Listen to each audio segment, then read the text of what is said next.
বর্তমান যুগের হাওয়া চলছে উল্টো দিকে, বলতে গেলে মনে বাজে বলবো কোন দিক থেকে। বর্তমান যুগের হাওয়া, ডান দিতে থাকো তাহলে বলতে থাকি। বর্তমান যুগের হাওয়া চলছে উল্টো দিকে, বলতে গেলে মনে বাজে বলবো কোন দিক থেকে। বর্তমান যুগের হাওয়া চলছে উল্টো দিকে, বলতে গেলে মনে বাজে বলবো কোন দিক থেকে। রাস্তাঘাটে চলতে গিয়ে দেখি হাজার হাজার পুরুষ তাকে ঘরে বসে মা বোন করে বাজার। রাস্তাঘাটে চলতে গিয়ে দেখি হাজার হাজার পুরুষ তাকে ঘরে বসে মা বোন করে বাজার। মেরা সো প্যান্ট শার্ট, মেরা সো প্যান্ট শার্ট, চশমা লাগাই চোখে। বর্তমান যুগের হাওয়া চলছে উল্টো দিকে, বলতে গেলে মনে বাজে বলবো কোন দিক থেকে। স্ত্রী স্বামীকে বলে ও গো সোহেল খান না, আমি গেলাম লোনের কিস্তি দিতে তুমি করো রান্না। স্ত্রী স্বামীকে বলে ও গো সোহেল খান না, আমি গেলাম লোনের কিস্তি দিতে তুমি করো রান্না। কিস্তি থেকে এসে জানো, কিস্তি থেকে এসে জানো না থাকি ভোকে। বর্তমান যুগের হাওয়া চলছে উল্টো দিকে, বলতে গেলে মনে বাজে বলবো কোন দিক থেকে। ভালো প্যান কেটে কুটে লাগাই জোড়া তালি, বউকে নেই না বাইকের পিছে তোলে মডার্ন শালি। ভালো প্যান কেটে কুটে লাগাই জোড়া তালি, বউকে নেই না বাইকের পিছে তোলে মডার্ন শালি। বউকে আর ভাল লাগে না, বিবিকে আর ভাল লাগে না, তাই শালিকে নিয়ে ঘোরে। বর্তমান যুগের হাওয়া চলছে উল্টো দিকে, বলতে গেলে মনে বাজে বলবো কোন দিক থেকে। স্কুল কলেজের মাঠে দেখি দুইজন ছাত্র ছাত্রী, এমন করে ভাব করে জানো বিয়ের পাত্র পাত্রী। স্কুল কলেজের মাঠে দেখি দুইজন ছাত্র ছাত্রী, এমন করে ভাব করে জানো বিয়ের পাত্র পাত্রে। বিয়ে তো করে না এরা, বিয়ে তো করে না এরা, প্রেমেতে মজেছে। বর্তমান যুগের হাওয়া চলছে উল্টো দিতে, বলতে গেলে মনে বাজে বলবো কোন দিক থেকে। বর্তমান যুগের হাওয়া চলছে উল্টো দিকে, বলতে গেলে মনে বাজে বলবো কোন দিক থেকে। এখন আবার মা বোনকে দেখি চলছে উল্টা পাল্টা, স্বামীর সঙ্গে কয় না কথা, দুলা ভাইয়ের সঙ্গে কথা বলে ঘন্টার পর ঘন্টা। এখন আবার মা বোনকে দেখি চলছে উল্টা পাল্টা, স্বামীর সঙ্গে কয় না কথা, দেওরের সঙ্গে কথা বলে ঘন্টার পর ঘন্টা। এ দৃশ্য দেখে আমার, এ দৃশ্য দেখে আমার মাথা যায় গো ঘুরে। বর্তমান যুগের হাওয়া চলছে উল্টো দিকে, বলতে গেলে মনে বাজে বলবো কোন দিক থেকে। বর্তমান যুগের হাওয়া বইছে উল্টো দিকে, বলতে গেলে মনে বাজে বলবো কোন দিক থেকে। বর্তমানে, বর্তমানে ফেসবুক হয়েছে সোনরে ভাই, যুবক যুবতী সবাই মিলে ফেসবুক চালায়। হায় হায় ছোট বড় সবাই মিলে ফেসবুক চালায়। বর্তমানে, বর্তমানে ফেসবুক হয়েছে সোনরে ভাই, যুবক যুবতী সবাই মিলে ফেসবুক চালায়। হায় হায় ছোট বড় সবাই মিলে ফেসবুক চালায়। ওরে কত প্রকার আইডি আছে কি বলবো রে ভাই, ফেসবুক চালাইছি যারা তারা জানি ভাই। ওরে কত প্রকার আইডি আছে কি বলবো রে ভাই, ফেসবুক চালাইছি যারা তারা জানি ভাই। ছেলে মেয়ে বুড়ি বুড়া একই রোগে খাইছে ধরা, ছেলে মেয়ে বুড়ি বুড়া একই রোগে খাইছে ধরা। এই রোগের ডাক্তার কিন্তু ভারতবর্ষে নাই। বর্তমানে ফেসবুক হয়েছে শোনো রে ভাই, যুবক যুবতী সবাই মিলে ফেসবুক চালায়। হায় হায় ছোট বড় সবাই মিলে ফেসবুক চালায়। ওরে কত প্রকার আইডি আছে কি বলবো রে ভাই, ফেসবুক চালাইছি যারা তারা জানি ভাই। ছেলে মেয়ে বুড়ি বুড়া একই রোগে খাইছে ধরা, এই রোগে ডাক্তার কিন্তু ভারতবর্ষে নাই। বর্তমানে ফেসবুক হয়েছে শোনো রে ভাই, যুবক যুবতী সবাই মিলে ফেসবুক চালায়। হায় হায় ছোট বড় সবাই মিলে ফেসবুক চালায়। ওরে বর্তমানে এখন ওরে কালো মাইয়া ফর্সা সেজে মোবাইলে ছবি ছেড়ে যুবকদের পাগল করছে ভাই। ওরে কালো মাইয়া ফর্সা সেজে ফেসবুকেতে ছবি ছেড়ে যুবকদের পাগল করছে ভাই।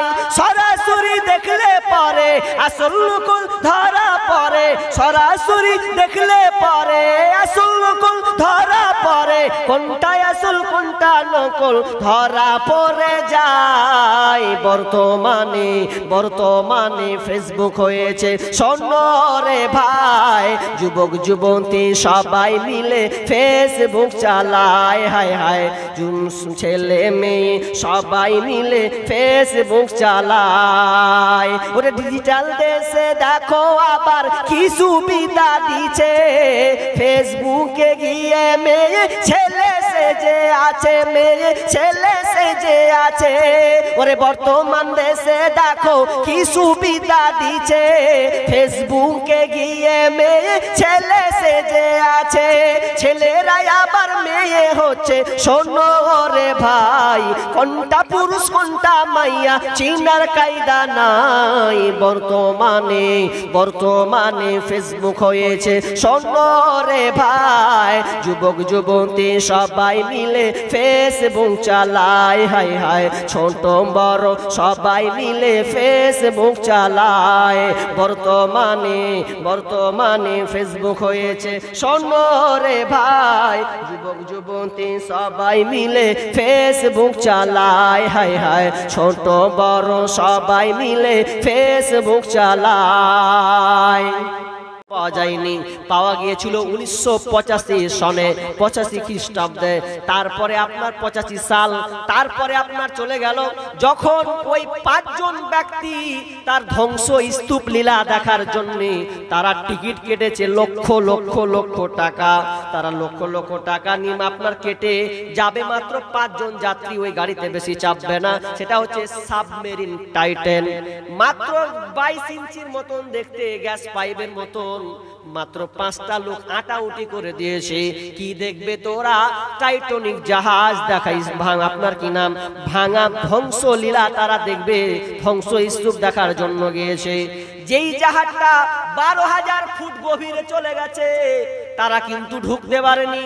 যখন তারা রানিং মেরেছে আপনার কানাডার দিক থেকে, যখন সেটা চলে তলিয়ে যাচ্ছে, যেতে যেতে যেতে যেতে 3,000 ফুট বেশি যেতে পারেনি, তাদের অস্তিত্ব পাওয়া যায়নি।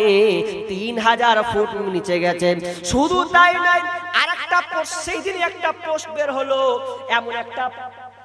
এমন একটা মাছ আছে যার মাছটা হচ্ছে 4 ইঞ্চি, 4 ইঞ্চি মাছ, যেই মাছটা 6000 ফুট নিচে বাচ্চা প্রজনন দেন, বাচ্চা ফুটায় খায়, আপনার কিনা হেলে দুলে থাকে, সামান্য 4 ইঞ্চির মাছ, সেই মাছটাকে আল্লাহ টিকিয়ে রেখেছেন।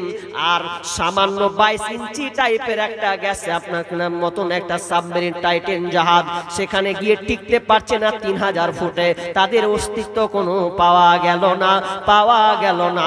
তার মানে এখান থেকে বুঝা যায় আল্লাহ চ্যালেঞ্জ করেছে, তোর মওতটা যদি সমুদ্রের ভিতরে হয়, আমি তোকে লক্ষ লক্ষ টাকা খরচ করে দিও, তোকে সমুদ্রের তলে যেতে হবে। আমি আল্লাহ চ্যালেঞ্জ করেছি, এই চ্যালেঞ্জের মোকাবিলায় কে পারবে? পৃথিবীতে কে আছে? পৃথিবীর কেউ এই চ্যালেঞ্জের মোকাবিলা করতে পারবে না।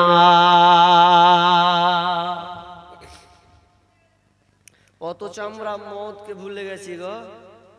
আল্লাহ বলছেন স্মরণ কর একবার, কাইফা তাকফুরুনা বিল্লাহি ওয়া কুনতুম আমওয়াতান ফাহিয়াকুম সুম্মা ইউমীতুকুম সুম্মা ইউহয়িকুম সুম্মা ইলাইহি তুরজাউন।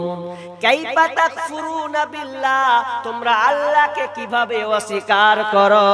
কাইফা তাকফুরুনা বিল্লাহি ওয়া কুনতুম আমওয়াতান, অথচ তোমরা ছিলে মৃত, তোমরা ছিলে মৃত। তারপরে আমি তোমাদেরকে জীবিত বানালাম, জীবিত করে মায়ের পেট থেকে বের করলাম। আল্লাহ বলছেন আবার তোমাকে আবার মারব, আবার তুমি মারা যাবে, আবার তোমাকে জীবিত হবে, আবার আমার কাছে তোমাদেরকে ফিরে আসতে হবে। তোমরা কিভাবে অস্বীকার করো? আল্লাহ বলছেন মওত 2 বার, জীবিত 2 বার। তাহলে মওত কয়বার বললাম ভাই? মওত কয়বার? হাজি কয়বার জি? 2 বার। জীবিত কয়বার? 2 বার। তাহলে মরতে হবে আমাদের 2 বার। একবার মরে গেছি, জিন্দা হয়েছি, আবার মরবো, দিয়ে আবার পরকাল পাড়ি দিব, দিয়ে আবার আমাদেরকে জীবিত হতে হবে। এই জন্য আমার আল্লাহ বলছেন মওতকে তোমরা স্মরণ করো, মওতকে তোমরা বেশি বেশি করে স্মরণ করো। বিশ্বনবী বলছেন আখিরু যিকরা হাদি মিন লাদ্দাতিল মওত, তোমরা মওতকে বেশি বেশি করে স্মরণ করো, বেশি বেশি করে স্মরণ করো। তোমরা রেখো গো স্মরণ, একদিন হবে যে মরণ, তোমরা রেখো গো স্মরণ, একদিন হবে যে মরণ। শয়তান তোমার শত্রু বটে বলে আল কোরআন, তোমরা রেখো গো স্মরণ, একদিন হবে যে মরণ, তোমরা রেখো গো স্মরণ, একদিন হবে যে মরণ। মওতকে স্মরণ করতে হবে। যদি মওতকে বেশি বেশি করে স্মরণ করা যায় তাহলে আপনার কত লাভ আছে। মওতকে স্মরণ করুন। একটা গল্প বলি, এই জাতা গল্প নয়, এটা পড়ে গল্পটা বের করছি আপনাকে, মন দিয়ে শুনেন। আপনার জীবনটা মওতকে যদি স্মরণ করেন যে আমি মরে গেছি, আমি পৃথিবীতে নাই, এই রকম যদি আপনি ধারণা করেন তাহলে আপনি দুনিয়ায় বাঁচতে পারবেন। কিভাবে? একটা লোক বিদেশ থেকে আরেক দেশ যাবে, তো বিদেশ থেকে আরেক দেশ যাওয়ার জন্য ও ছেলে মেয়েদের কাছে অনেক কিছু জেনেছে, তারপরে বিদেশে বলছে, ভারতে এসে বলছে ভাইয়া এ চিড়িয়া কে পাখি, তো এটা টিয়া না, এটা কাকাতুয়া, বলছে এটা টিয়া পাখি।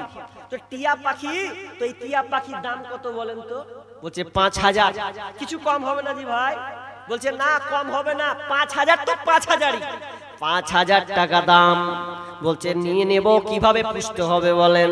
বলছে এমন ভাবে পুষবেন, আপনি পিঁজরাটাকে বড় করে দিবেন, বড় করে দিয়ে একে আপনি যেভাবে রাখবেন আপনার ইচ্ছা। আপনি পিঁজরাটা ওর খাঁচাটা আপনি 1 হাত করবেন কি 2 হাত করবেন কি 5 হাত করবে আপনার ব্যাপার। বলছে ঠিক আছে দাও। বাড়ি নিয়ে গেল। বাড়ি নিয়ে যাওয়ার পরে সুন্দর করে টাঙিয়ে দিল পিঁজরা খাঁচার ভেতরে। টাঙিয়ে দেওয়ার পর তাকে খাবার দিচ্ছে, প্রতিদিন খাবার দেয়। আবার কিছুদিন পর ওই লোকটা তার দেশ থেকে বিদেশে যাবে, এই জন্য তার ছেলেকে বলছে, ও ছেলেরা কি লাগবে বলো। মেয়েরা বলছে ব্যান্ড বেটিরে কি লাগবে বল। ছেলে বলল আব্বা এটা লাগবে, মেয়ে বলল আব্বা এটা লাগবে, এটা দিতে হবে। সবাই আপনার আপনার চাহাতা সবাই বাপবে বলল। এবার ওই পাখিটাকে বলছে, পাখি রে আমি তোর দেশে চললাম, তোর কিছু যদি লাগে তো বল। পাখি এবার বলি তো, পাখি বলছে মালিক আমি কিছুই চাই না, আমার একটা আবদার রাখবে কি? আমার একটা আবদার, শুধু এই আবদারটা রাখবে, একজন পাখি জীবিত পাখি খাঁচা থেকে কিভাবে বের হবে এই নিয়মটা আমি জানতে চাই। আমার যদি কোনো কাউকে জাত ভাইকে পাও তো বলে দিও, আমার এটা খুব জানার ইচ্ছে। তোর এটাই জানার ইচ্ছে? বলছে হ্যাঁ এটা আমার জানার ইচ্ছে। গেল, যাওয়ার পরে এবার পাখি যে লোকটার কাছে পাখি নিয়েছিল ওই লোকটাকে বলছে, পাখি ভাই আজকে পাখি নিব না, কিন্তু আমি পাখিটাকে কিছু জিজ্ঞাসা করবো। কি করবে জিজ্ঞাসা করো? পাখিটাকে জিজ্ঞাসা করছে, হাজি তোর জাত ভাই আমার কাছে আছে, তো ও তোর কাছে জানতে চেয়েছে কি, যে জীবিত খাঁচা থেকে কিভাবে বের হওয়া যায়, এটা তোর কাছে জানতে চেয়েছে। যেমন এই কথা বলা পাখি ছটপট ছটপট ছটপট ছটপট করে মারা গেল। এবার যে পাখিওয়ালা তো মাথায় হাত, আরে তুমি কি কথা বললে, আমার পাখি মারা গেল, 5000 লস করলে 5000 টাকা ফাইন দিয়ে তারপরে বাড়ি যাও।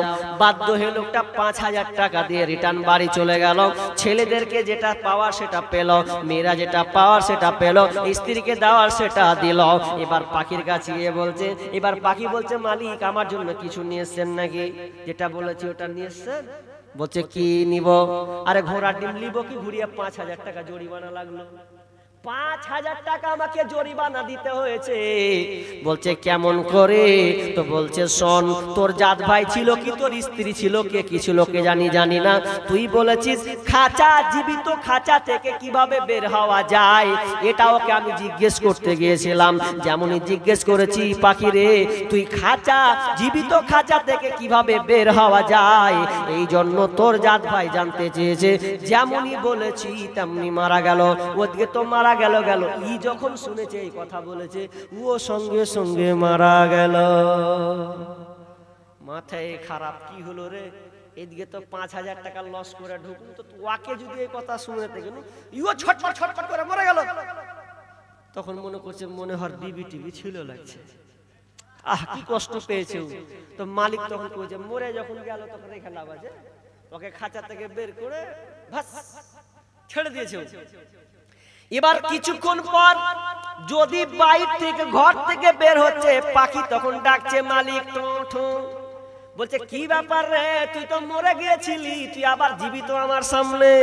পাখি বলছে মালিক এখানে তো খেলা আছে, যেই পাখিটা বলেছিল ছটপট করে মারা গিয়েছিল ওটাও আমাকে অভিনয় করতে বলেছিল, ও কিন্তু মরেনি, ও জীবিত আছে। খামখা আপনি 5000 টাকা ফাইন দিয়ে এসেছেন, আর আমিও এদিকে মরিনি। তার মানে আমাকে বুঝাতে চেয়েছে যদি তুমি নিজেকে মরে যাও, মরার বাহান যদি একবার দেখাও, তো মালিক তোমাকে রাখবে না, তোমাকে খাঁচা থেকে বাইরে ফেলে দেবে। আপনি আমাকে আমি মরে গেছি বলে আপনি আর আমাকে রাখেননি, খাঁচার বাইরে করে দিয়েছেন, কিন্তু আসলে নয়, ওটা মরার অভিনয় আমি করেছিলাম, আর ও আমাকে মরার অভিনয় করতে বলেছিল, এই জন্য আমি বাইরে আসতে পেরেছি।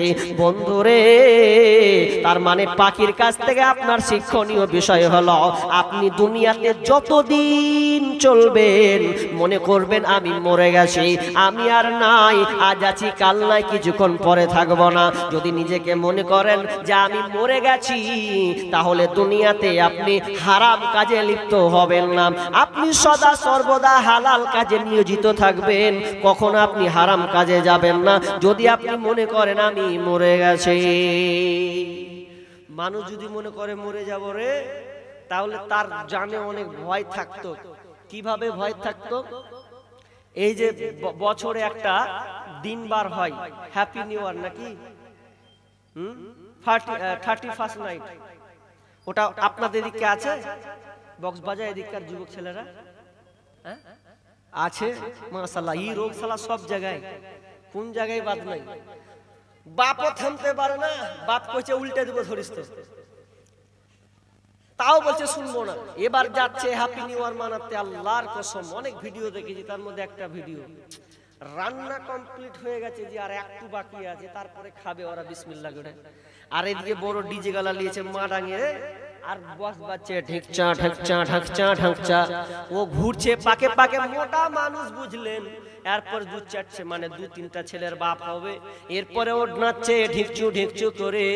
দেখতে দেখতে দেখতে দেখতে দিলাম চার পাক এমন করে উল্টে বাজি খেয়ে পড়লো জমিনে, আর কোনো তার কথা নয়, একেবারে নিস্তেজ হয়ে গেছে।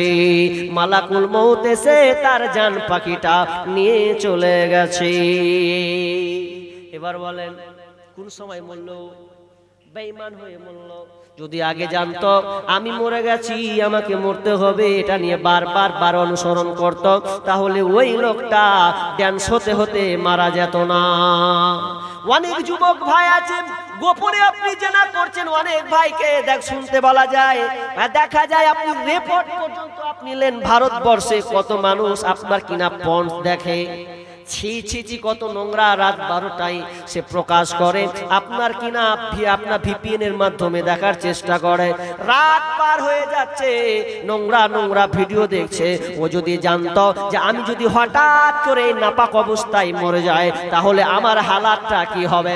অনেক মা বোন আছে, মা বোন আপনাকে বারবার বলি, ও আমার বেটি আমার বোন, তুমি কলেজের নাম দিয়ে স্কুলের নাম দিয়ে পার্কে প্রেমিকের সঙ্গে সংযুক্ত করে তুমি মোবাইল কথা বলে পার্কে ঘন্টার পর ঘন্টা তুমি সময় পার করো।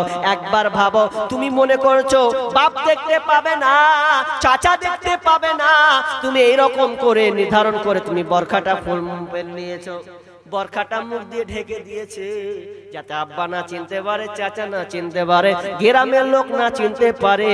কিন্তু বোনটা যদি একবার ভাবতো আমি এখানে 2 ঘন্টা আড্ডা মারবো, 2 ঘন্টার মধ্যে যদি আমার মওতটা হয়ে যায়, তাহলে তো আমার বাপ জানবে আমার বেটি পার্কে গিয়ে মরেছে। সেদিন কি হবে? মওতটা কিনে যদি একবার ভাবা যেত, তাহলে কোনো মহিলা খারাপ কাজে নিয়োজিত হতো না। মওত খুবই একটা মারাত্মক বিষয়, খালি কিচ্ছু বিষয় নয়। আজ একটাই বিষয়ের উপরে আপনি থাকেন যে মরতে হবে, তো মরতে যখন হবে আল্লাহর কাছে পাকড়া হব, তাহলে আমাকে কি কি করা উচিত? যে পার্কে আছে ও ভাবুক, এখন বাড়ি গিয়ে অনেক যুবক ফোন লাগাবে বিউটিকে সিউটিকে,